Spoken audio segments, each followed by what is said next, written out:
Good morning, kids. Today we're checking out a new video from Roanoke Gaming about the science behind Godzilla's mutations. So let's hop in and see the explanation behind this mutation.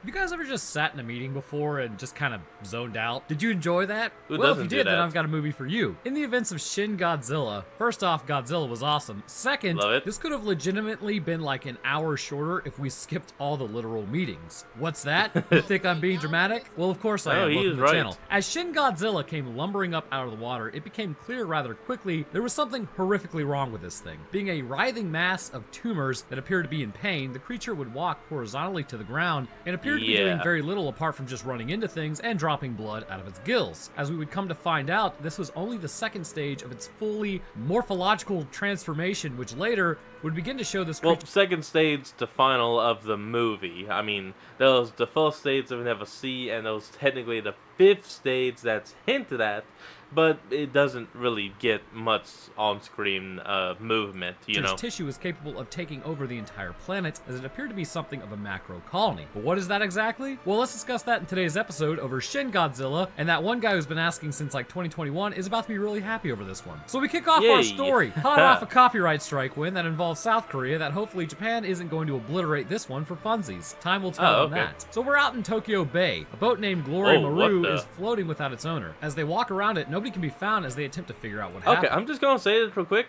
This purple, like, filter he's got, it's actually very nice. It's nice. I like it.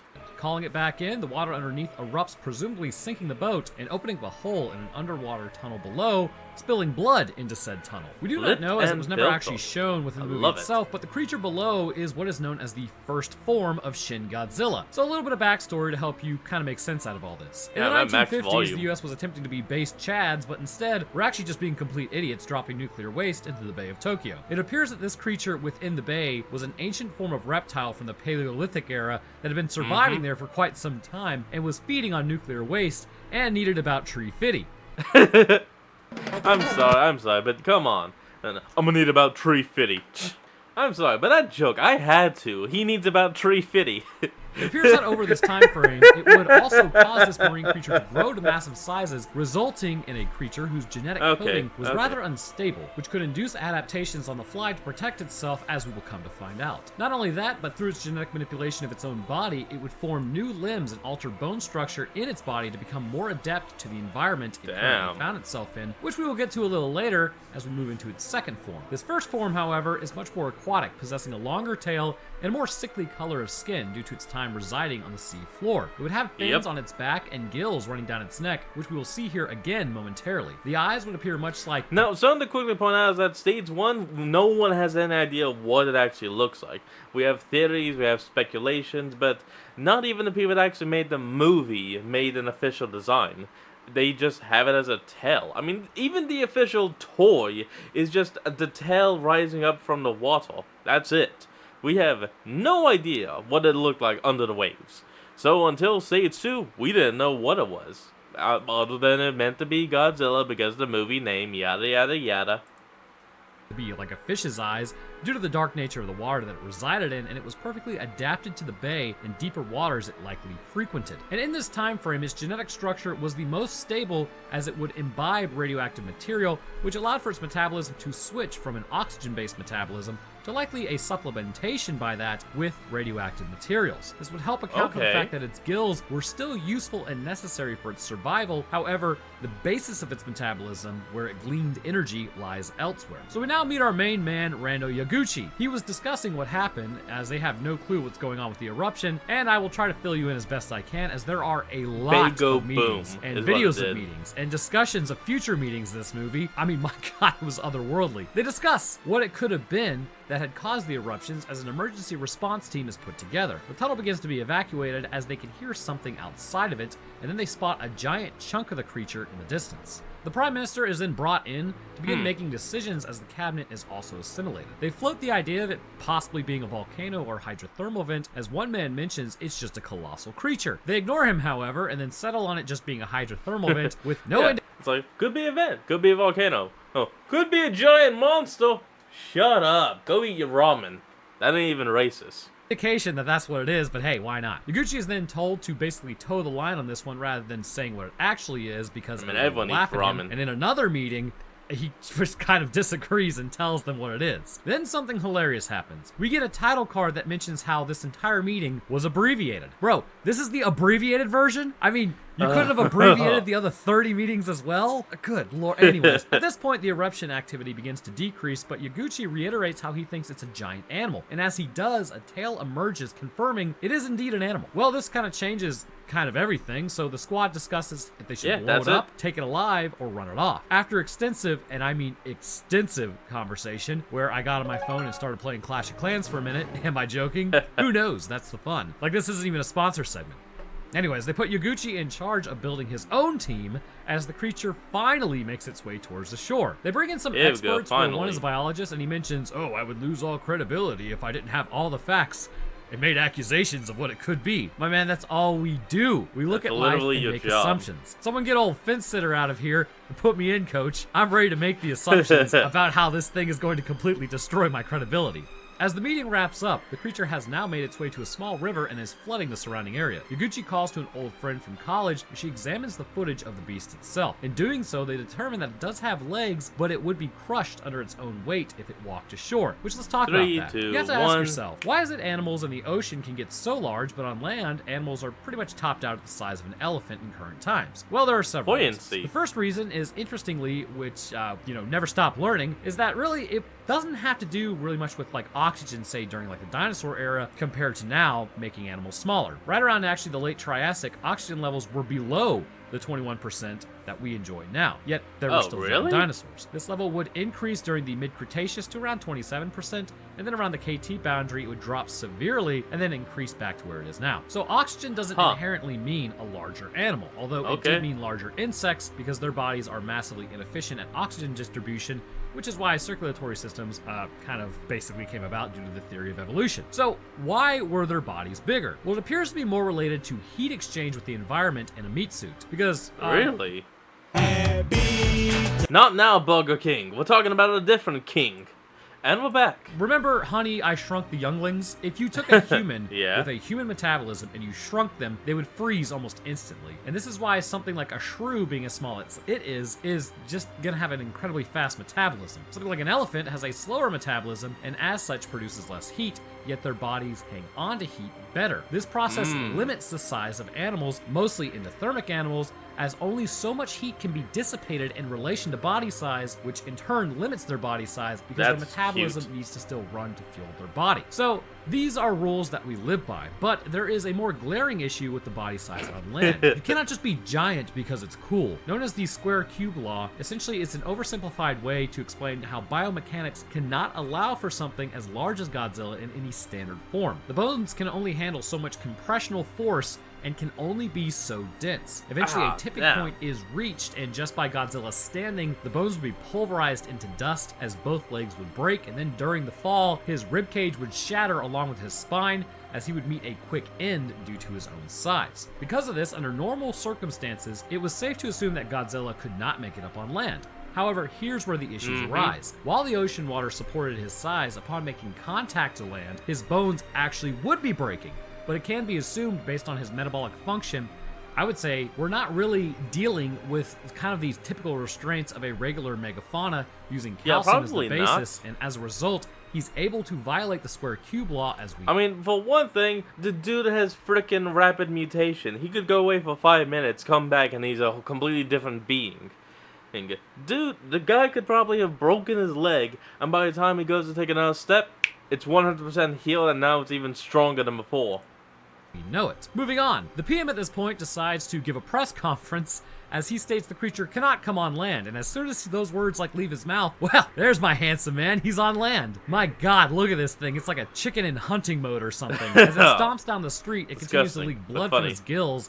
This thing looks really gross, but good.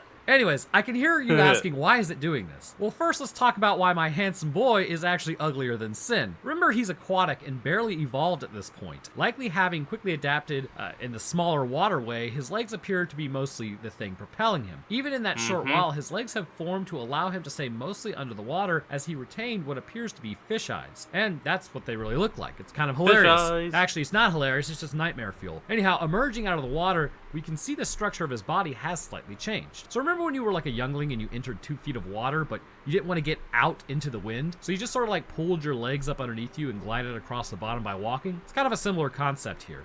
Of course, when he gets to land, he hasn't adapted yet, so as a result, he still has adopted this posture of the shallower water. However, once getting out, he also begins spilling blood all over the area from his gills. The reasoning is that the body is under massive pressure from a transformation happening. Oxygen being a part of his metabolism, but not the whole thing, is integral to understanding this. As his gills are exposed to air, they would rapidly incur damage, which in turn would cause blood vessels within the gills to burst, leaking tons of blood. But remember, he adapts under pressure of damage or something that is constantly applied. His legs that he has, again, look plantigrade, but also could be somewhat digitigrade.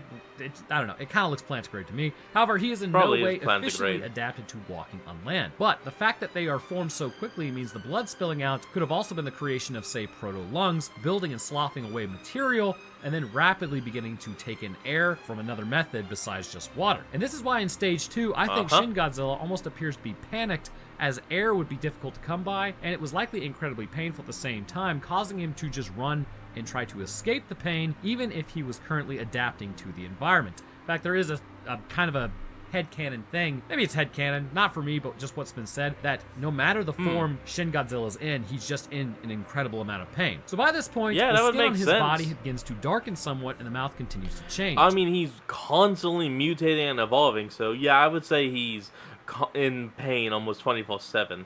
Like, if he could talk and actually share emotion, it would just be screams of pain and agony, maybe even begging for someone to kill him. It should also be noted that the budding limbs on his upper torso are not under the same selective pressure that his legs are under, so there is less need for them to grow as quickly, and as we will come to find out, they will remain mostly useless and vestigial for the duration of this attack. As the creature moves through, hilariously there's footage of it destroying the same building twice in this movie, and they thought I wouldn't notice, but more meetings are mobilized in an effort to put meetings together to solve the problem as this thing continues just kind of sliding its way through the city. I absolutely hate this thing. They discuss further what they should do, as they need to bring in their defense forces. Something to remember though is, like with Japan, after World War II, the treaty that they have with the US has pretty much stripped them of an active military. Yaguchi says that they need a two-pronged approach to deal with this thing: military force and civilian evacuation. Oops. Hold on folks, we'll be right back. And we're back. In another meeting, the military talks about what they should do, but they aren't positive if they should use concussive force detonators near an area with so many civilians, as it could take them out. So they mobilize the helicopter pilots to go and take some pot shots at this thing to try to stop it. As Shin Godzilla walks through, he suddenly stops. After years of being a gamer, he walks into the sunlight for the first time and actually stands upright. Its feet go from, again, what appeared to have been plantigrade structuring that caused it to walk horizontal, to one's more likened to the standard Godzilla form being digitigrade, meaning that he's now more efficient at his ability to travel on land. His skin then shimmers from plantigrade to digitigrade, as you said, as cells undergo rapid mitosis, leading it to mutate within seconds, growing in size and forming appendages from the buds that it had earlier, now possessing what appears to be mostly, again, vestigial arms that are fused to his sides. The skin is cracked and red with folds of darkened tissue. Its mouth forms kind of more fully as it lumbers forward unsteadily, waving its tail around as it marches towards an unknown target. But before moving on, let's talk about the skin, because this adaptation is rather interesting. Clearly, once again, the selective pressure of going from deep waters to where the sun doesn't really shine to the surface of a planet and into the sunlight could be likened to basically landing on a new planet entirely. A lot of deep sea creatures will never come into contact with sunlight in their lifespan, and as a result, it is highly unlikely that they will have the ability to deal with ultraviolet radiation as successfully as land-dwelling animals can. Shin Godzilla would have to deal with the same issues. As solar radiation passed into his body, this would put the beige skin that he was sporting that likely isn't protecting his body as readily under immense pressure to change and adapt. Much like in our species, our skin colors vary based on intensity of the sun. Near the equator, skin is darker, whereas if you move north or south from there, it will become lighter based on distance. The reason is melanin with exposure to the sun will move in front of the actual nucleus in order to protect the genetic material. This will cause a darkening of the skin. Sort of like when you get a tan. If your family has lived in an area long enough, your body will adapt to the amount of sunlight, with melanin remaining a permanent fixture for some to protect them, whereas other people will get darker as only an adaptation temporarily. And in still some others, it seems like they could just burn in the moonlight as they possess very little melanin. And this could account for the change that we see in Godzilla. As his cells were exposed, adding to the panic movement of the second phase, his cells would develop more melanin rapidly as the skin itself grew at cancerous rates, giving it a non-uniform appearance, with some areas actually having a deep red pigmentation, which is likely the color of the blood as it's closer to the surface. As it will be made mention, the blood acts as a cooling mechanism for this creature. Red. Should the thick skin cover the body entirely, the blood could not use the air around to cool itself, which in turn would cause a whole host of issues. Areas critical to keeping cool, such as the spinal column and near the base of the brain, appear to be the most open areas, but also along the abdomen and upper torso, pockets of deep red can be seen. Leftover traits such as the dorsal fins can be seen and also likely help facilitate cooling down the body, much like how we find evidence of dinosaurs possessing these same adaptations.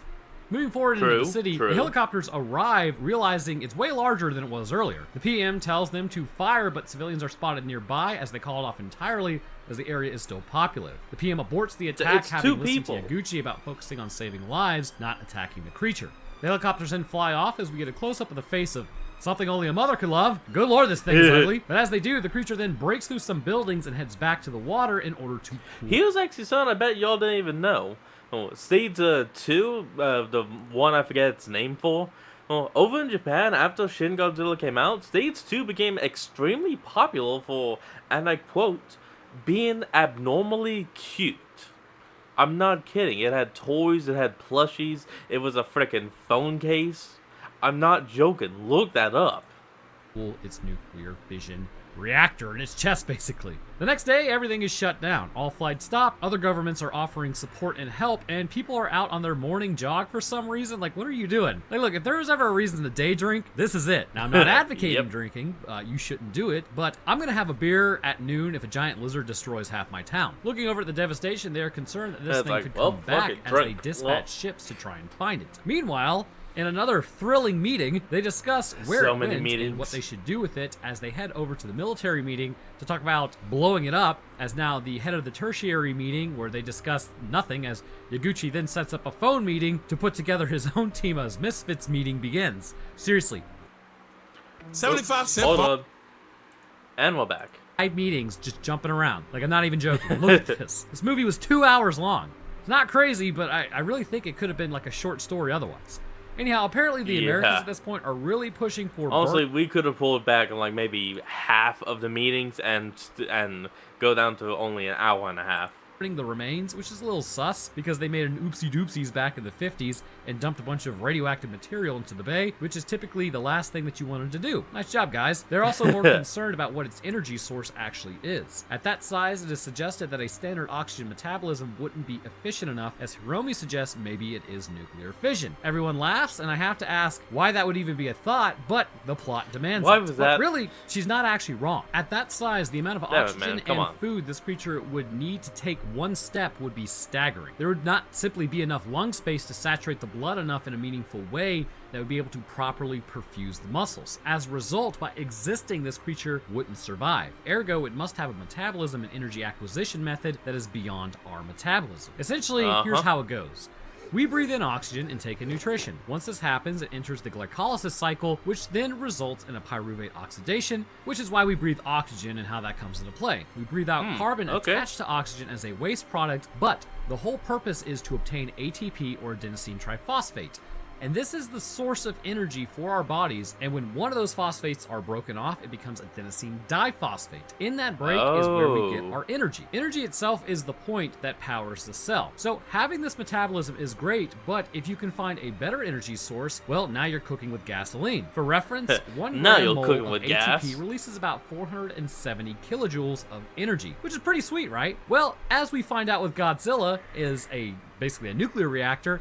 Essentially, if we take what we know, depending on the type of isotope of, say, uranium, for instance, uranium-235 to be exact, it has around 76 billion kilojoules per gram mole. Oh, God. So you can start to see having that over a standard oxygen-based metabolism would provide the energy necessary for Godzilla to function beyond what a standard land animal can. And also, just for fun, because we're already talking about it, so as we all know, like, you need calories, roughly about 2,000 calories per day in order to maintain bodily function for the standard adult male. What's interesting is 1 gram of uranium-235 has 20 million calories in it, and if you take an average lifespan of a human and say about 80 years, 2,000 calories per day, that means you would need roughly about 58,400,000 calories in an entire lifetime. So if you started off with 3 grams of uranium-235 at the beginning of your life, you would never need to eat again and would still have 2.6 million calories to spare if you died at 80 years old.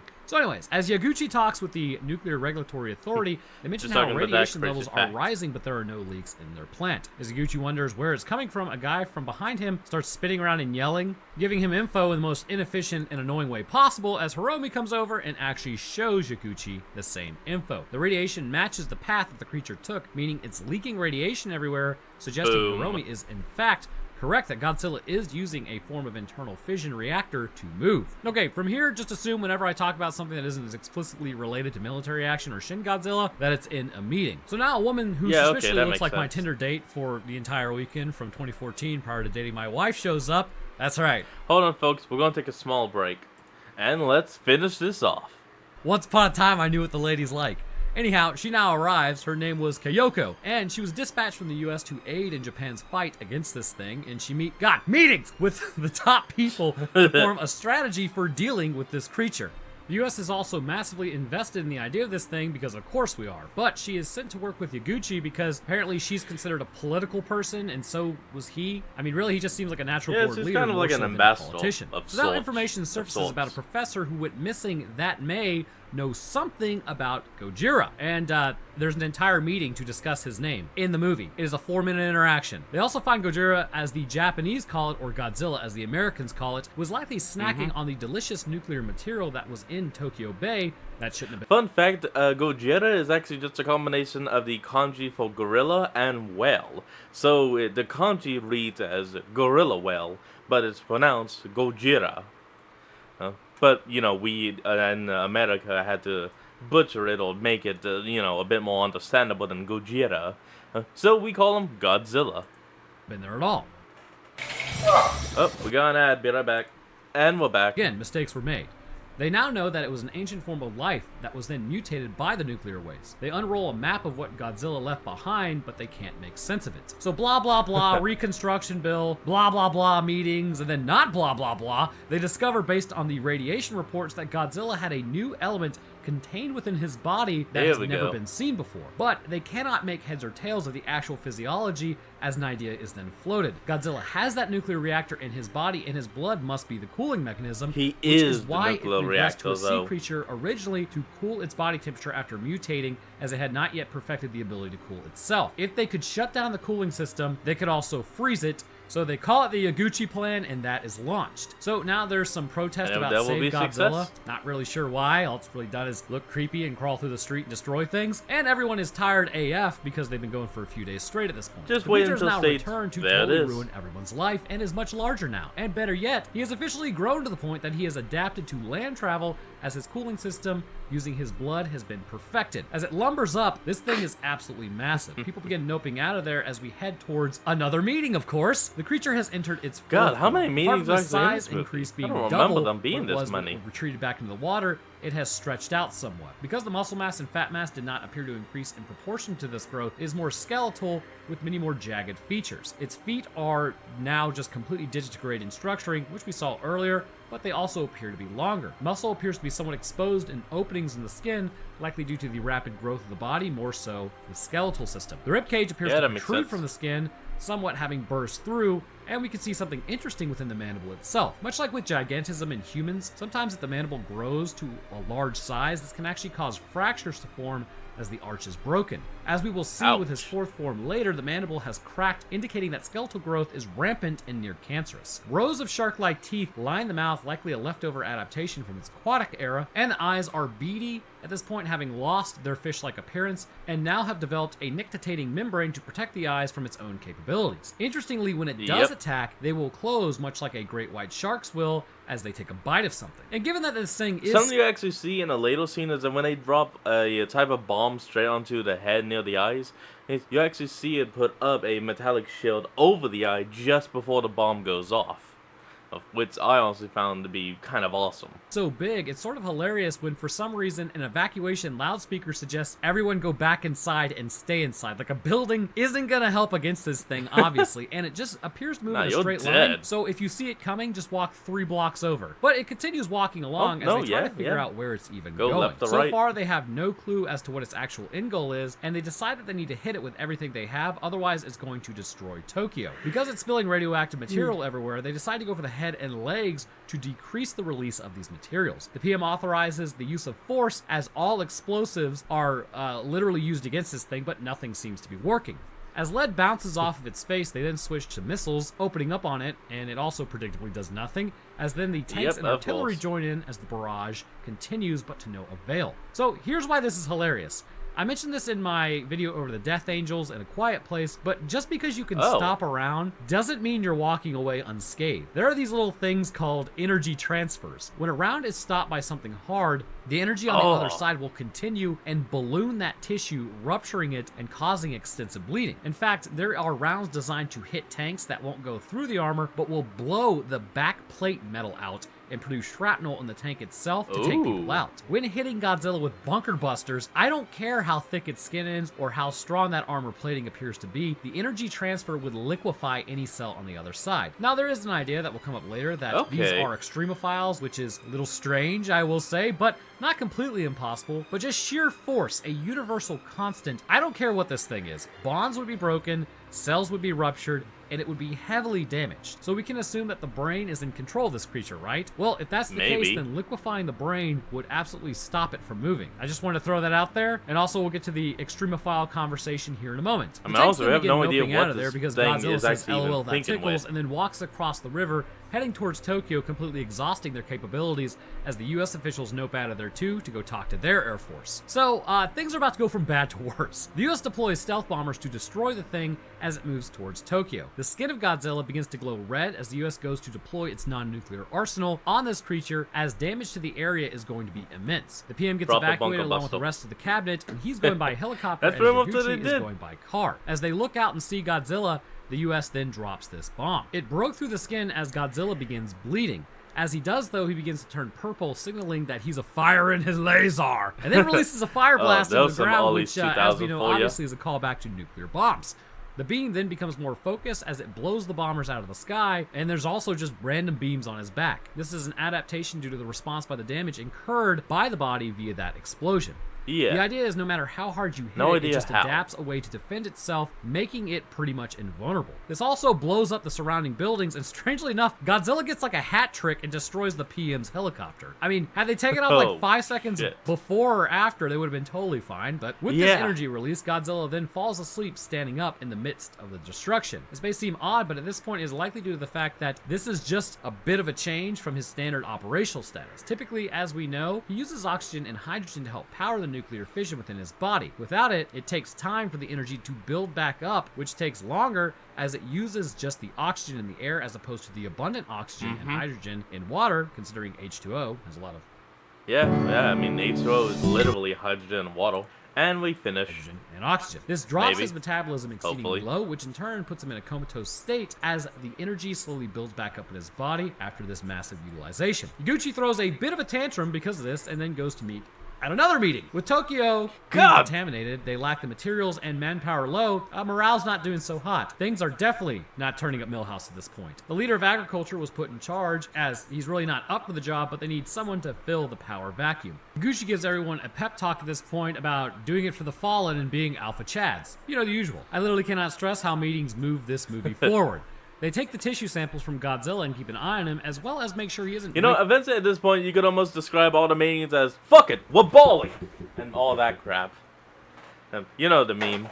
picking up as they determine they have about 2 weeks at the current rate. How they know this? Well, there's really no established patterns with this thing, so that's beyond me. They send in drones to watch Godzilla as they are immediately destroyed as they get close by what I can only assume is radiation in the area around Godzilla. This means anything electrical is a no-go, but a human in a suit might be able to withstand this radiation. One team is sent in as they retrieve a sample and find the tissue is unstable and can mutate into anything. This alarms the US, considering it is now understood this tissue could colonize the rest of the planet and push man out of the top of the food chain. Because of this, the US wants to Team America Godzilla using their nuclear arsenal. Satomi at this point says they have no other choice but to drop that on Godzilla, which obviously the citizens and military are not too thrilled about. Yaguchi discusses how that is a bad idea, as they discuss putting their fate in the UN's hands. Yeah, I gotta say, I wouldn't want to do that either. But thankfully, being in the US, the UN's laws are really just more suggestions than anything. USA, baby! So they set their plan, and then with a nuke incoming, they will get this coagulation mechanism set up and ready to go and just not evacuate. The chemical plants are set up and running, and they will need to do a lot to make this work. In 360 hours, Gojira's energy beam will reactivate and devastation will continue. Again, how do they know? Under 2 weeks. Your guess is as good as mine. They also have roughly about 2 weeks to evacuate everyone in Tokyo, and with a nuke coming in anyways, it's probably the best option anyhow. Japan at this point isn't doing so hot, as many refugees are just everywhere because Tokyo's a really big place, and it shutting down has also caused many other issues. Godzilla will be disastrous for the economy. How many tax dollars do I have to throw at it to feel safe again? Topical humor about completely stupid events. You ain't gonna get that. So we also see Godzilla's scale crack, meaning that he is warming back up. As they continue to try to decipher Maki's info, they realize maybe they just need to fold the printout, not read it two-dimensionally. It's origami that when folded, it shows molecular interactions that are being formed in the body. Essentially, wherever there is water, Godzilla can power the nuclear reactor in his body utilizing oxygen and hydrogen, making him potentially indestructible. Utilizing a supercomputer, though, they solve the riddle and are now able to basically see that his cells are extremophiles. And what's that, I hear you asking? Well, let's discuss. Extremophiles are... Well, no, here's what I'm going to ask. When are you going to show the scene of Godzilla's tail mouth, cracking open? Do it. Show it. Form of life that can exist in, well, as you know, extreme areas, such as at the bottom of the ocean near hydrothermal vents, or say like the water bears or tardigrades as they're known, that are found to survive in space for some time. These cells are incredibly stable, which is funny given how Shin Godzilla's instability is causing him to mutate, but they are hard to kill as well and can exist in temperatures and pressure ranges outside what normal cells would essentially succumb to. And I bet you're a lot like beyond me. Absolute Zero as to why beyond this is the case. any well, the reason that they are like able to specifically do this is they possess something called an extreme enzyme, which essentially keeps their metabolism of a cell operating at higher temperatures, whereas our enzymes would completely denature, resulting in the death of that cell. Now, typically, these are single-celled organisms, but what is being suggested here is that this is a multicellular organism composed of extremophiles. Because of this initial new form of multicellular organism, this is why I believe it is able to use radioactive waste for nutrients. For normal cells, this would destroy them, most likely. For an extremophile, it may be able to survive long enough for new adaptations to be impressed upon their DNA, allowing them to adapt quicker. This is essentially why one Shin Godzilla could dethrone man, because this form of life is much tougher than any life found up here in layman's terms. So Zumi at this point goes to talk to Satomi about deploying the Yaguchi plan, which Satomi says is too late. But I mean, why not try it before turning to nukes, I suppose? I mean, it seems like a good idea to me. But with very little resistance, Satomi's like, oh yeah, that does make sense. So with 2 days left, it's going to take 3 days to make all the coagulants. So France talks to the US, which somehow convinced Americans not to blow something up. This is not the country I grew up in. Freedom isn't free. Oh, well, hold on, you know the deal. And we're back. Now there's a heft. I'm legally required not to finish that statement. Kyoko then talks to her old man and decides not to leave and stays in Japan to help Yaguchi. So the chemicals are set up, the trucks are loaded, and it's now time to head into the radiation zone. Yaguchi gives a speech, which is basically a glorified meeting, as everyone heads out to deal with this creature. So at this point, they send in the trains. Welcome to the old death. It's time for school. And as they blow, the drones are sent in to deplete Godzilla of his beams and spare human life. As they send in the 6th wave, the radiation is increasing and the city is getting shreked. His tail then begins firing its laser, which I've already used that joke, but it is what it is. And eventually it flames out as he loses the radiation that he had before. Oh, well. They then blow up some buildings to drop them on him and trap him. So the first platoon now moves in with trucks. As they start to Piper Puri this thing with the chemical, and I'm also legally required to tell my editor to not look up that person and do not include a picture unless it's SFW, as they continue to basically put this coagulant in his body, Well, the Platoon 1 totally gets screwed as Shin Godzilla wakes back up and fires his laser at them, and then they send in more trains, blowing him up and knocking him down only got him more. halfway. Then more coagulant is administered, but this time reaching the needed theoretical dose to freeze him. After that is done, Godzilla gets Wait back for up it. and takes a few more steps before he flash freezes. His chest And drops there. to negative 196 degrees as he's frozen solid, which, I thought this was a coagulant, so why did that happen exactly? Well, that's a great question, bro. I know Good you had the question. question. I'm totally good, because I totally know what's going on. So, you can think of it this way. The body being a collection of extremophiles, and with what we will see here in a moment, all want to survive in this macro colony if that idea is to hold any water.